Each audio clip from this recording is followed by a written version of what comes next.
Assalamualaikum warahmatullahi wabarakatuh. Selamat pagi anak-anak. Baik, di sini Ibu akan perkenalkan diri dulu ya. Perkenalkan, nama Ibu Ersa Oktavianti.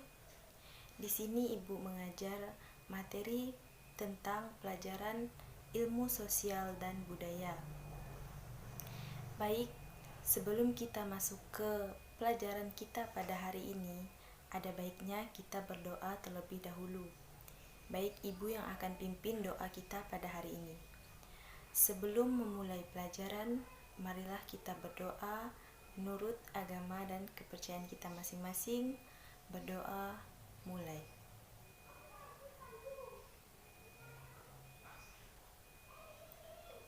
Berdoa selesai. Sebelum masuk ke pelajaran kita pada hari ini, Ibu ingin mengabsen kalian pada hari ini. Apakah ada yang tidak hadir pada hari ini? Alhamdulillah, hadir semua ya. Baik, materi kita pada hari ini adalah kemajemukan dalam dinamika sosial. Pada materi kita tentang kemajemukan dalam dinamika sosial, dilatar belakangi dengan nilai yang terkandung dalam Sila Persatuan Indonesia. Tidak dapat dipisahkan dengan keempat sila lainnya karena seluruh sila merupakan suatu kesatuan yang bersifat sistematis. Sila Pancasila Persatuan Indonesia didasari dan dijiwai oleh Pancasila. Nilai persatuan ini dikembangkan dari pengalaman sejarah bangsa Indonesia yang senasib. Nilai persatuan itu didorong untuk mencapai kehidupan kebangsaan yang bebas dalam wadah negara yang merdeka dan berdaulat. Perwujudan persatuan Indonesia adalah manifestasi paham kebangsaan yang memberi tempat bagi keberagaman budaya atau etnis yang bukannya ditunjukkan untuk perpecahan, namun semakin eratnya persatuan. Solidaritas tinggi serta rasa bangga dan kecintaan kepada bangsa dan kebudayaan. Baik, selanjutnya hubungan antara sila ketiga Pancasila dengan keanekaragaman budaya. Keberagaman menjamin kehormatan antar manusia di atas perbedaan dari seluruh prinsip ilmu pengetahuan yang berkembang di dunia, baik itu ilmu ekonomi, politik, hukum, dan sosial. Hak asasi manusia atau HAM memperoleh tempat terhormat di dunia. Hak memperoleh kehidupan, kebebasan, dan kebahagiaan yang dirumuskan oleh MPR. Dan ketika amandemen Undang-Undang 1945 pasal 28 ditambah menjadi 10 ayat dengan memasukkan substansi hak pencapaian tujuan di dalam pembukaan Undang-Undang Dasar 1945.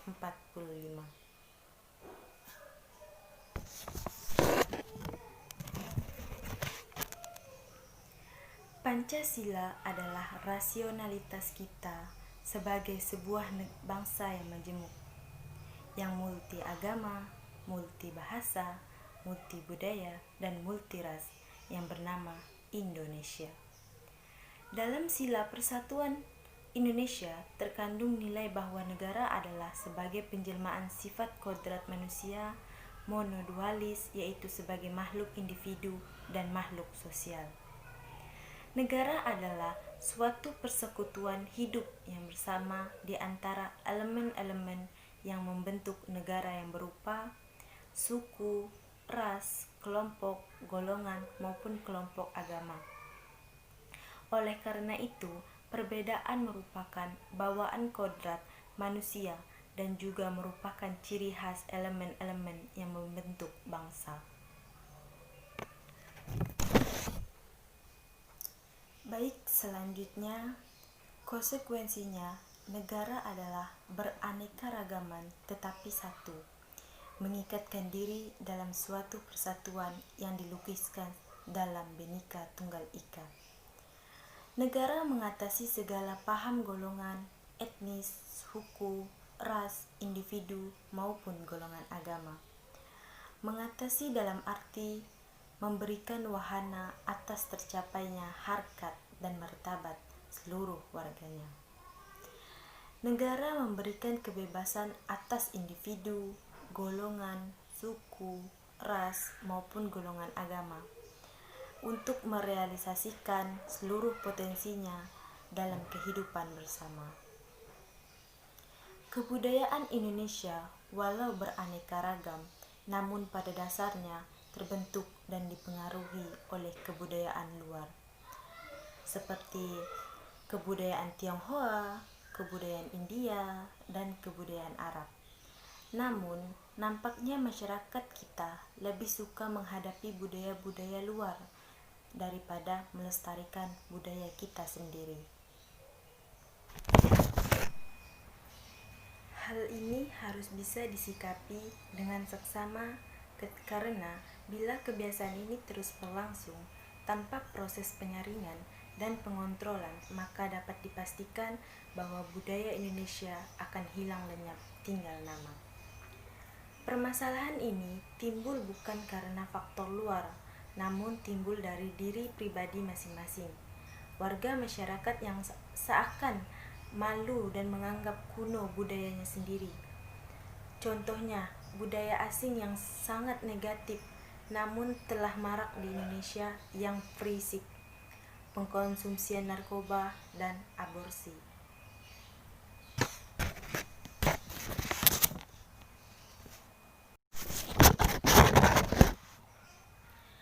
Tujuan negara dirumuskan untuk melindungi segenap warganya dan seluruh tumpah darahnya, memajukan kesejahteraan umum atau kesejahteraan seluruh warganya, mencerdaskan kehidupan warganya serta dalam kaitannya dengan pergaulan dengan bangsa-bangsa lain di dunia, untuk mewujudkan suatu ketertiban dunia yang berdasarkan perdamaian abadi dan keadilan sosial.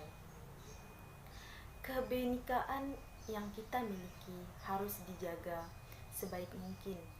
Kebenekaan yang kita inginkan adalah kebenekaan yang bermartabat, yang berdiri tegak di atas moral dan etika bangsa. Kita sesuai dengan keragaman budaya kita sendiri. Untuk menjaga kebenekaan yang bermartabat itu, maka berbagai hal yang mengancam kebenekaan mesti ditolak.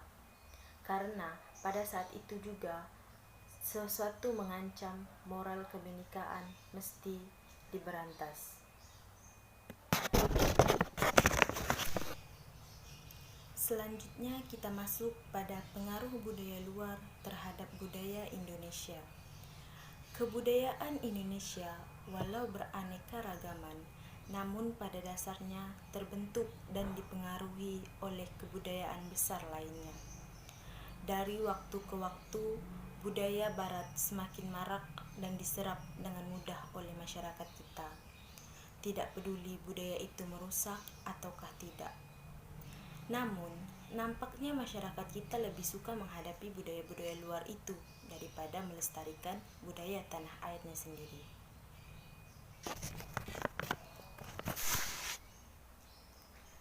Remajalah yang sekarang ini marak diberikan misalnya saja kasus Itenas.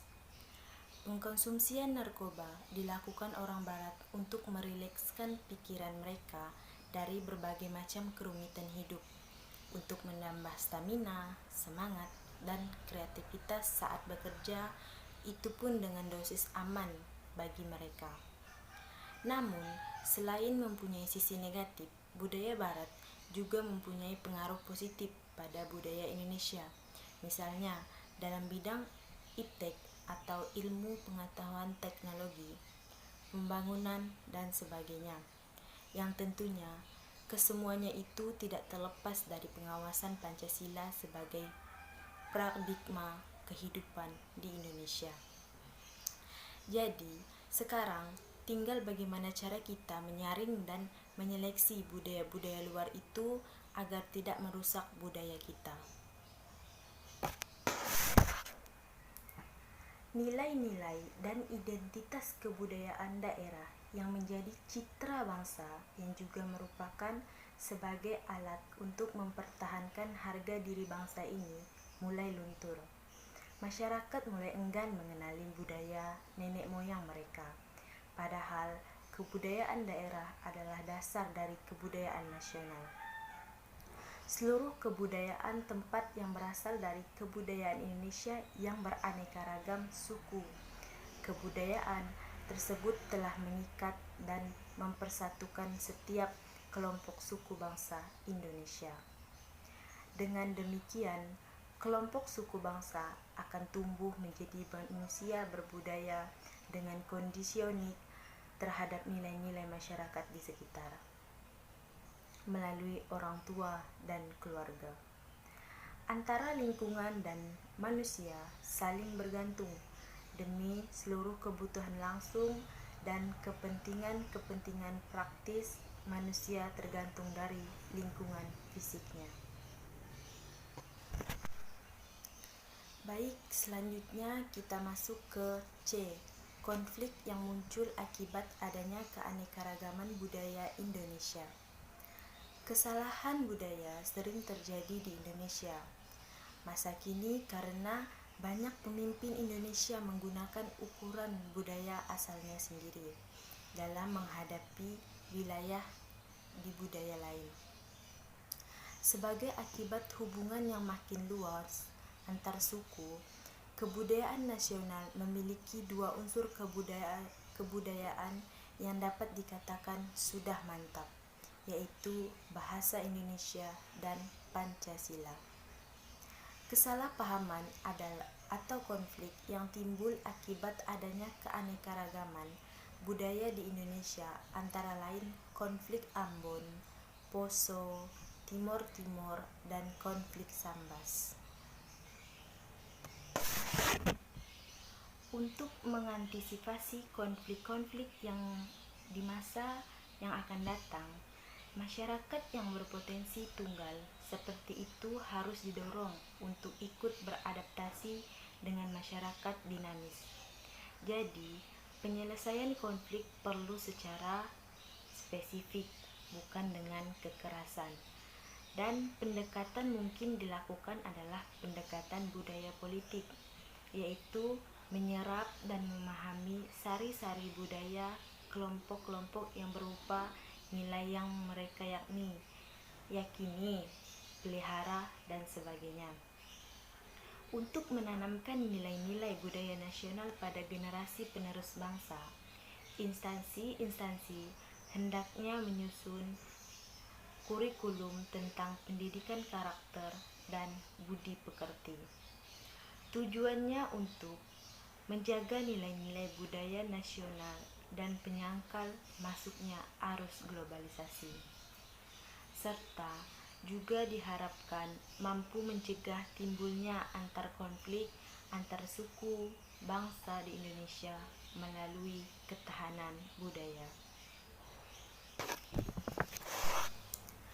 Baik, selanjutnya keadaan budaya Indonesia.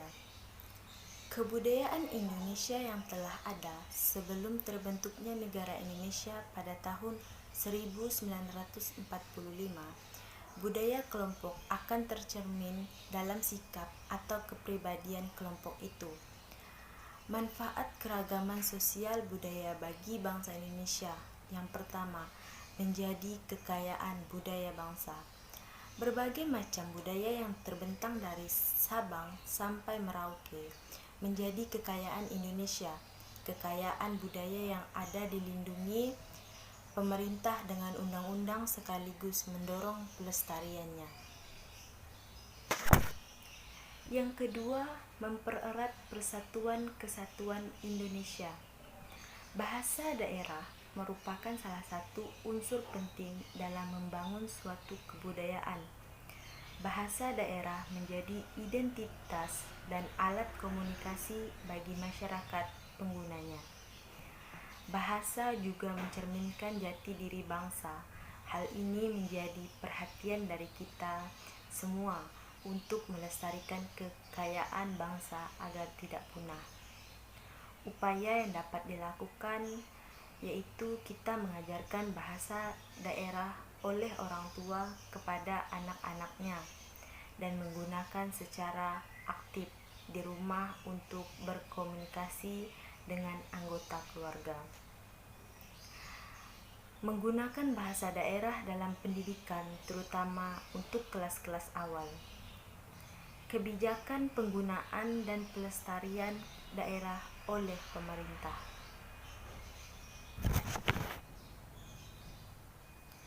3. Memperluas toleransi dan wawasan masyarakat tentang keragaman budaya. Menghargai perbedaan saat bermasyarakat, berada di sekolah dan lingkungan kerja. Indonesia adalah negara multikultural, tapi bukan negara multikulturalis. Toleransi perlu di tengah masyarakat yang berbeda. Perbedaan adalah keniscayaan dalam masyarakat, serta buat lingkungan masyarakat yang nyaman, tentram, dan aman. Yang keempat, menjadi daya tarik wisata. Setiap daerah memiliki budayanya masing-masing dan tentunya berbeda.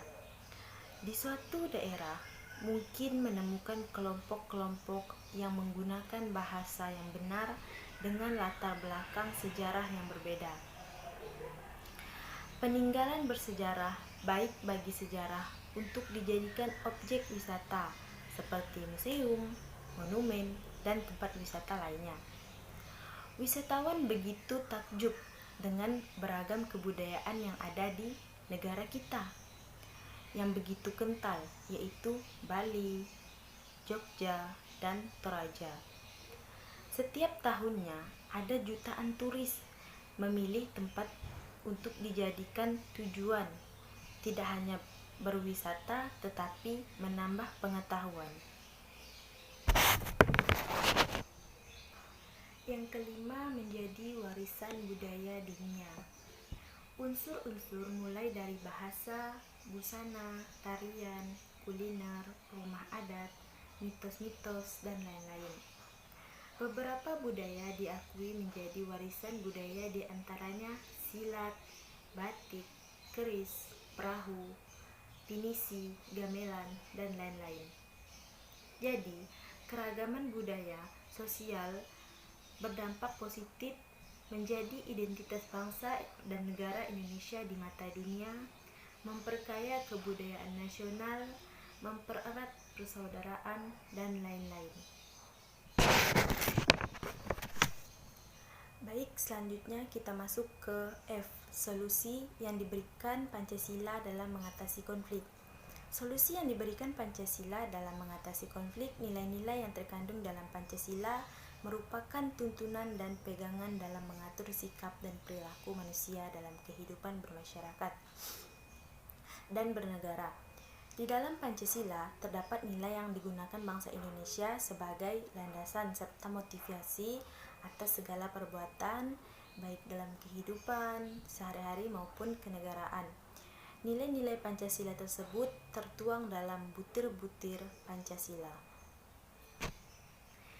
Yang ke F, kemajemukan dalam dinamika sosial budaya. Konsep majemuk, plural society, dikenalkan oleh Furnival pada tahun 1948, mengatakan ciri utama masyarakatnya berkehidupan berkelompok yang berdampingan tetapi terpisah oleh kehidupan sosial dan tergabung dalam satuan politik. Konsep masyarakat majemuk Furnival dipertanyakan validitasnya.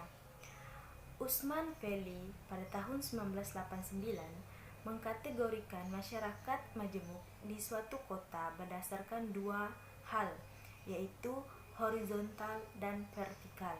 Secara horizontal, masyarakat majemuk dikelompokkan berdasarkan etnik dan rasa tahu asal-usul keturunan, bahasa daerah, adat istiadat atau perilaku, agama, pakaian, makanan, dan budaya material lainnya. Sedangkan secara vertikal, masyarakat majemuk dikelompokkan berdasarkan pendidikan, penghasilan, pemukiman, pekerjaan, dan kedudukan sosial politik. Baik, dari penjelasan yang sudah Ibu sampaikan tentang kemajemukan dalam dinamika sosial, apakah ada yang ingin ditanyakan atau kurang paham dengan penjelasan Ibu? Silakan ditanyakan, silakan bertanya. Baik, jika tidak ada yang ingin bertanya, mungkin itu saja yang Ibu bisa sampaikan kepada kalian tentang materi kita pada hari ini. Tetapi Ibu ingin kalian mempelajari lebih lanjut tentang kemajemukan dalam dinamika sosial yang telah Ibu jelaskan. Kalian boleh meringkasnya lagi, kalian bisa menyaring-nyaring lagi. Itu mungkin tugas satu buat Ibu, dari Ibu untuk kalian mencari ringkasan tentang kemajemukan dalam dinamika sosial. Baik, jika tidak ada yang bertanya dan materi kita juga pada hari ini sudah selesai, mungkin itu saja yang dapat Ibu sampaikan pada hari ini. Mohon maaf jika Ibu ada salah kata dalam menjelaskan atau kurang paham, tolong dimaafkan. Jadi itu saja yang Ibu dapat sampaikan pada materi kita hari ini. Ibu tutup. Assalamualaikum warahmatullahi wabarakatuh.